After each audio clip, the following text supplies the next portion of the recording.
developments we have. Again, pagpapatuloy ng ating diskusyon na naudot last time, we have, okay, political analyst Eric De Torres of the University of the East. Prof, great to talk to you again. Maraming salamat po. Una sa lahat sa inyong oras. Maraming salamat po, Sir Lord and Ma'am Denise. It's good to be back here at Afternoon Delight. Nakakabitin yung yung natin last time. Nakakabitin na parang pag pinag-isipan mo naman parang yun lang yun. Okay, maraming nagsasabi po, sinasabi nila na anticlimactic at parang wala namang revamp na nangyari. Actually, pareho yung mga observations po natin na kung saan parang ano ba to, a lot of people are actually waiting.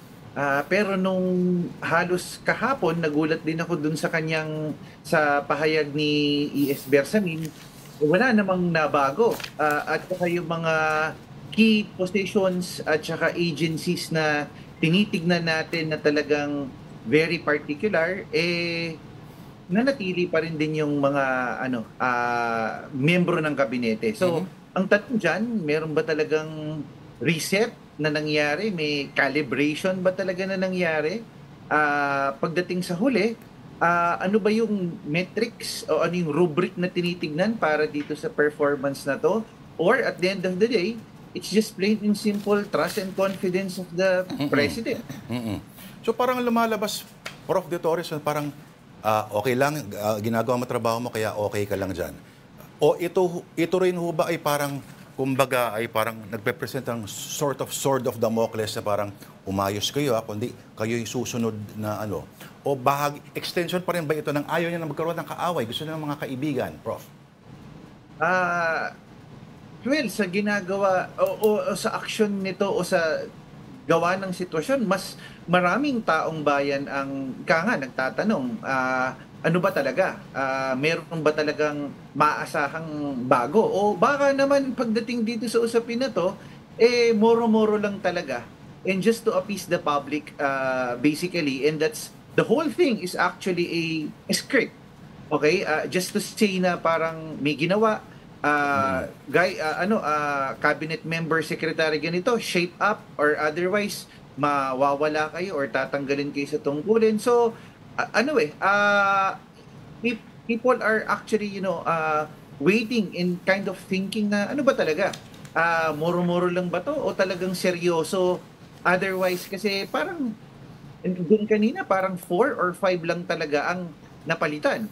Yung iba pinalitan pero nag-move rin lang din siya sa ibang agency. So yun ang malaking question mark natin dito, Sir Lord. Isang challenge din daw kasi dito kung walang, kumbaga, overriding philosophy o parang North Star halimbawa na, di ba? Ano nga ba yung mga pamantayan kung pasok ba ito sa ating, wala kasi parang standards? Yun na nga paulit-ulit tinatanong Prof, no?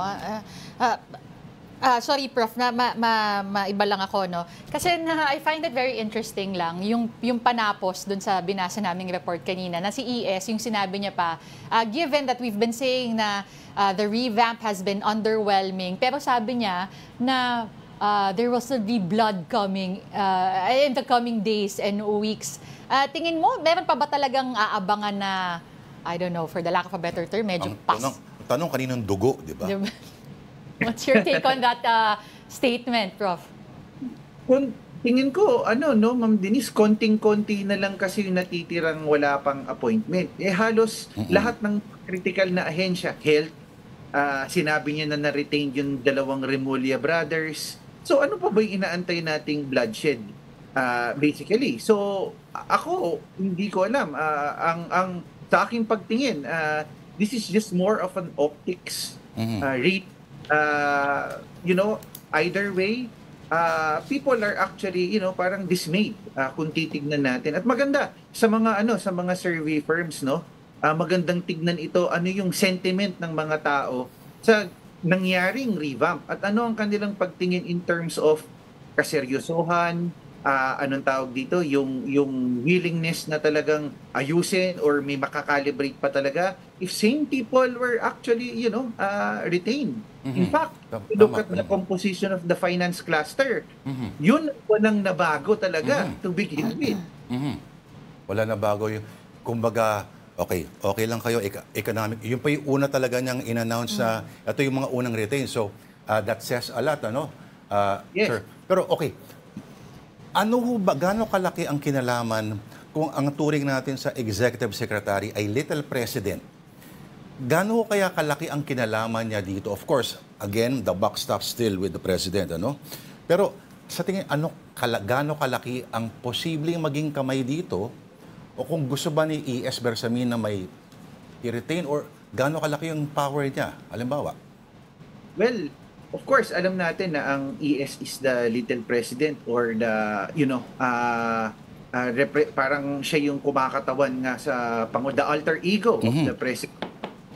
However, ang pinakamaganda siguro niyan is, kung talagang seryoso dyan, is ES could have given basically parameters or metrics in, looking at the performance. Kasi tinatanong din ng media at saka tinatanong din ng taong bayan, ano po yung naging batayan in terms of dun sa performance nito? May naipalabas ba na, let's say, for example, criteria na magbibigay ng points, inupuan ito ng Pangulo o niya? So, yun yung maganda dun yung objectivity beyond basically the relationship or whatever personal relationship or otherwise na meron ang Pangulo o siya doon sa mga membro ng kabinete. And of course, may mga alam natin na mga forces basically at play. May nirecommend na ganitong malapit and so on and so forth. So this affects with the overall decision-making of the president. And of course, we'd like to believe na in consultation with ES as to how they were able to come up and arrive with same sets of people of their measure of performance. Oo. Meron daw supposedly grupo, team na nag-evaluate. Pero nung pinapaliwanag sa kanya, parang biglang secret. Ganun lumalabas. Ayun na nga Parang yung sagot, wala ring Ano sagot pamantayan? So, okay na sa inyo to? At least, sir, to be fair, pagkatapos itong lahat na to, nagpapa-interview bigla yung mga sa mga morning news programs, yung mga cabinet secretaries, biglang naging busy sila bigla, nagbisi-busy yan. At isipin mo, kung walang ganyan, matutuloy yung EDSA traffic na tayo ngayon. Bibili ka ng bagong kotse na naman din. Grabe naman yun. Okay, pwede tayong kumambyo ng issue. May sasabihin po kayo, Prof, sorry. Sorry, Sir Lord, idagdag ko lang. Di ba, napansin natin nung nag-ask ng courtesy resignation, napansin natin na halos nag-field lahat ng ibang mga sekretarya, bumaba dito, nag-inspect dito ng ganyan. So, yun, medyo, I don't know if it was all part of a script na para, mapakita naman na they're really serious about it. But at the end of the day, yun walang transparency, Sir Lord, in terms of ano yung naging batayan. Kaya people are actually thinking, baka yun nga moro-moro lang ito o para lang talaga just to appease the public na meron talagang ginagawa. Oo, kundi, di ba? Hindi sasakay ng tren yung mga yun Okay. May tatanong daw si Denise. Ihahabol ko lang, Prof. Paulit-ulit na rin dating sinasabi na hindi naglalabas ng batayan. Kailangan na ba nilang maglabas at this point? Dahil paulit-ulit na tayo masyado The media has been asking, netizens, yung taong bayan, pero wala pa rin pong naipapakita sa atin kung paano talaga siya ina-assess. At ang sinasabi is ongoing pa din yung process ng evaluation but there is no timeline as well na inilatag sa atin. Yeah, oo nga. Ang inaano lang, ang maganda talaga maipaliwanag point by point. Ano yung pamantayan nila, tas may point system. At maganda rin din siguro, for purposes of transparency, Ma'am Denise, it's pangalanan o sino-sino, iba? Sino-sino yung nag-evaluate.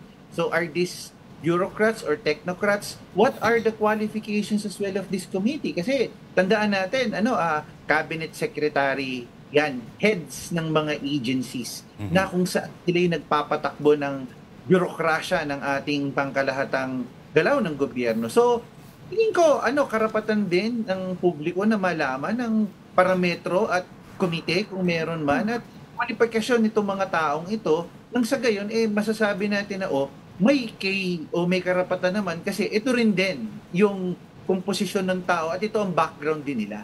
So kaya talagang yun nga po yung sinabi ninyo, walang nilalabas at walang pinapangalanan o ano rin din yung proseso kung paano nila ginagawa. Magkakasukatan yan sa SONA, di ba? Alam yung nangyari sa SONA, di ba? Isa-isang, sa iba-ibang mga departamento, halimbawa ng kanyang pamumuno, pagdating sa agrikultura, tapos magsasite siya ng tapos papatayuin yung department secretary. Doon magkakaalaman. Sige nga, tingnan natin yung mga tinatawag kung... Kasi, di ba, lagi mong ibabangga yung sinasabi niya doon sa pinangako o pinangako ng isang taon at pinangako ng unang-unang nanumpa, di ba? Pero interesting ito. Tingnan natin, sir, kung gaano kalalakas ang palakpak, gaano katagal, at kakambyo na ba tayo? Cambio tayo, oo. Isa pang matunog ngayon. Kayo ba'y naniniwala? Ikaw na magtanong. Ano? Sir. Prof, siguro nadinig nyo na rin na merong lumabas at na pinapag-usapan ngayon na meron na daw... Pwede na hubang mag-point guard kumbaga para sa URED Warriors, yung Senate President, kasi ang galing daw magdala ng bola. Ayun. Ako, alam niyo po, nakakagulat itong balitang ito. Pero sana ako ang sa akin ang hangad natin is ituloy nang sa gayon. Narinig din naman natin ang ating ikalawang pangulo, ang ating Vice President na gusto niyang matuloy nang sa gayon ma-prove din at sagutin niya punto by punto kung gaano natin malalaman yung merito ng kaso at the same time paano niya rin din didepensahan ang kanyang sarili to begin with. So, ako, regardless, hindi ko alam kung anong wisdom ni Senator Escudero kasi it all boils down o kung babalikan natin dun sa usapin na dinelay niya in the first place. Yung pagdesisyon na i-tackle after ng election ay doon nagsimula lahat na kung saan yon. It's a question now of technicality and legality. So, hinahunt na yung desisyon niya ng several issues and circumstances based on his previous decision to push for the impeachment after the election. Klarong-klaro din naman sa ating saligang batas na yun nga lagi itong napag-uusapan yung salitang court. So doon talaga tingin ko nagkaroon na hinahunt yung desisyon ni Senator Escudero ngayon. Okay. Prof. Eric, marami pa tayong pag-uusapan in the next few days sana, no? Tingnan natin after June 11, June 13 o kung ano man. At interesting times looking forward to. Sir, maraming salamat po sa oras si Professor Eric De Torres. Thank you, sir. Mula University of the East.